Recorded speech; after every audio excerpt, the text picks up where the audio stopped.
ब्रह्मा के पुत्र प्रजापति दक्ष की पुत्री सती से भगवान शिव का विवाह हुआ। कुछ समय बाद दक्ष को पूरे ब्रह्मांड का अधिपति बना दिया गया। इससे दक्ष में अभिमान आ गया।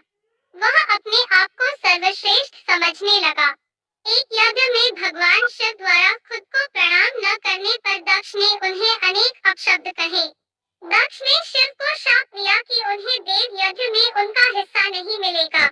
यह सुनकर नंदी ने भी दक्ष को शाप दिया कि जिस मुंह से वह शिव निंदा कर रहा है वह बकरे का हो जाएगा। कुछ समय बाद दक्ष ने एक भव्य यज्ञ का आयोजन किया। उसमें सभी देवी देवताओं को बुलाया गया पर अभिमानी दक्ष ने शिव को उस यज्ञ से बहिष्कृत कर दिया। किसी तरह सती को यह पता चला तो उन्होंने शिव से उस यज्ञ में जाने की अनुमति मांगी। पहले तो शिव ने उन्हें समझाया पर जब वे नहीं मानी तो उन्होंने सती को वहां जाने की अनुमति दे दी। सती अपने पिता के घर पहुंची तो दक्ष ने उनसे आंखें फेर ली। सती यज्ञ में शिव का भाग न देखकर रुष्ट हो गई और सभी को बुरा भला कहने लगी। यह सुनकर दक्ष ने भी शिव निंदा प्रारंभ कर दी। यह सुनकर सती को बड़ा दुख हुआ और उन्होंने योगाग्नि से अपने शरीर को भस्म कर दिया। यह देखकर शिव के गणों ने दक्ष यज्ञ पर हमला कर दिया पर देवताओं ने उन्हें वहां से भगा दिया।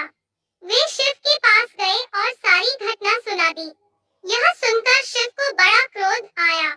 उन्होंने अपनी एक जटा को उखाड़कर जमीन पर मारा जिससे वीरभद्र और महाकाली प्रकट हुए। शिव ने उन दोनों को दक्ष का यज्ञ विध्वंस करने की आज्ञा दी। उन्होंने पल भर में ही दक्ष का यज्ञ विध्वंस कर डाला और वीरभद्र ने दक्ष का सिर काटकर उसे यज्ञ कुंड में फेंक दिया। यह देखकर देवताओं में हड़कंप मच गया और उन्होंने शिव स्तुति प्रारंभ कर दी।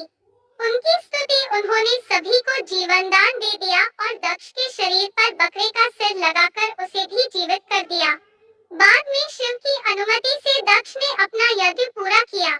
अपनी प्रिय पत्नी के शव को लेकर शिव पूरे ब्रह्मांड में घूमने लगे। उनके प्रताप से सारी सृष्टि जलने लगी। तब विष्णु ने अपने सुदर्शन चक्र से सती के शरीर के 51 टुकड़े कर दिए।